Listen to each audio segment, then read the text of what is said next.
Dear colleagues of the IUGG at the Assembly in Melbourne, I'm very pleased to be able to share with you some of my concerns and messages. I am Salvano Briceno, former director of the United Nations International Strategy for Disaster Reduction, just recently retired, and I wanted to share with you what I feel are some of the key issues that need to be discussed and addressed by the scientific community in the topic of disaster reduction.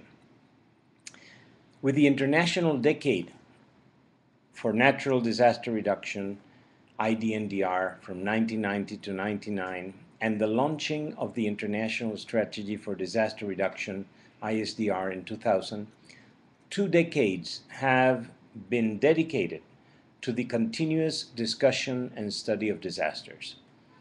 2 major conferences, Yokohama and Kobe, have provided strategies and action plans to address this thorny issue that has become a serious obstacle to sustainable development in the world.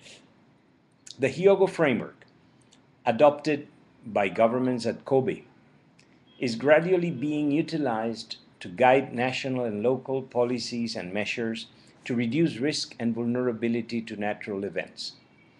The world has become more knowledgeable and capable of responding to the impacts of natural hazards affecting their territories and communities, in some cases even reducing mortality in important numbers. Poor developing nations like Bangladesh, Chile, Cuba, Jamaica, Mozambique, Vietnam, and several others have become more effective in reducing death and losses following cyclones, hurricanes, floods, or earthquakes, while other poor and even rich nations continue to suffer from not having implemented the right risk reduction approaches and policies. Countries like Haiti, Myanmar, Pakistan, Indonesia, but also Russia, Japan, New Zealand, and the United States have seen disasters affecting them in an increasing manner recently. At the Integrated Research on Disaster Risk initiative of ICSU, ISSC, and ISDR, 2 key questions have been proposed to the academic community to be urgently addressed to guide their work in this field. First, why, despite advances in the natural and social science of hazards and disasters, do losses continue to increase? And secondly, to what extent is the worldwide growth in disaster losses a symptom and indicator of unsustainable development? These are the questions that as expert scholars, we need to be prepared to respond. Knowledge available needs to be urgently oriented and utilized for advising policy and raising awareness. The scientific community cannot remain detached of these key challenges of our modern societies.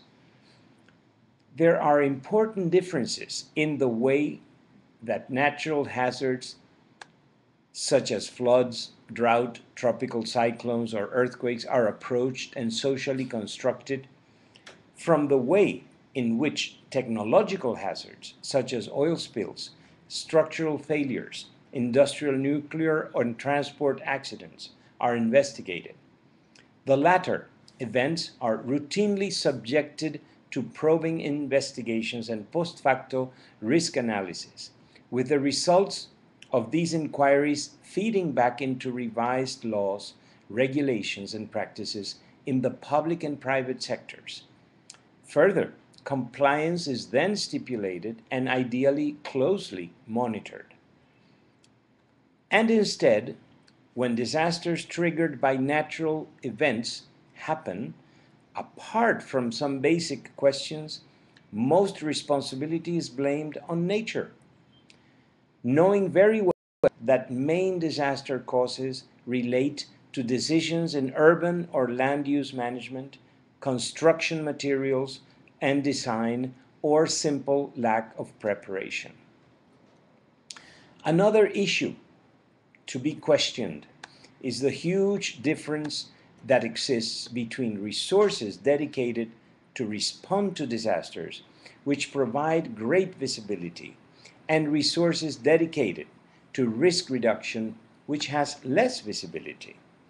Could risk reduction investments not be advertised more and better as being key in avoiding death and losses, hence raising awareness and thus triggering contributions to the scale of those provided for traditional humanitarian action? This is for the response and the recovery to disasters. Answering questions about responsibility and governance requires a paradigm shift or a transformational change in ways in which disasters are conceived and understood. This goes beyond only technical research and its publication and wider dissemination of results. It requires that research be used as a step in motivating and facilitating changes in values, attitudes, and behavior through better understanding of disaster causes. In order to address the full extent and causes of disasters, academic and scientific institutions need to give priority to transdisciplinary research and education that goes beyond the traditional narrow focus on natural hazards or emergency management. It is important to involve a wide range of professional areas with greater focus on social and human vulnerability as the only items of risk that can be actually modified. In addition to a transdisciplinary approach, it is also important to facilitate involvement and develop team efforts with other stakeholders from the public and private sector and civil society. Their knowledge and experience is extremely valuable, not to be used for research and education purposes, in a systematic manner and not just through occasional surveys or interviews. Policy and advocacy-oriented research is essential in this field. Both purposes should be clearly identified as outcomes or products of research and education efforts.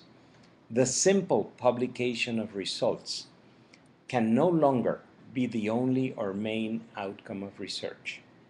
Knowledge has to serve to implement change in society for improving the quality of life. In this regard, academic institutions need not only contribute occasionally to policy and decision making, they must become actively engaged in community development, together with government, business, and NGOs, continually developing and enhancing policies, plans, programs, and projects addressing the root and underlying causes of disasters. Same for advocacy and awareness raising purposes in close team effort with the media. It is only when a society addresses issues of such caliber with equal high caliber efforts that such disasters can be overcome, or at least reduced to a minimum. In other words, only by focusing resources on managing risk is that natural events will have lesser impact and response and recovery efforts will require less and less costly investments by communities and nations, hence liberating resources for more sustainable development. Thank you very much, and I wish you very productive and rewarding discussions at Melbourne.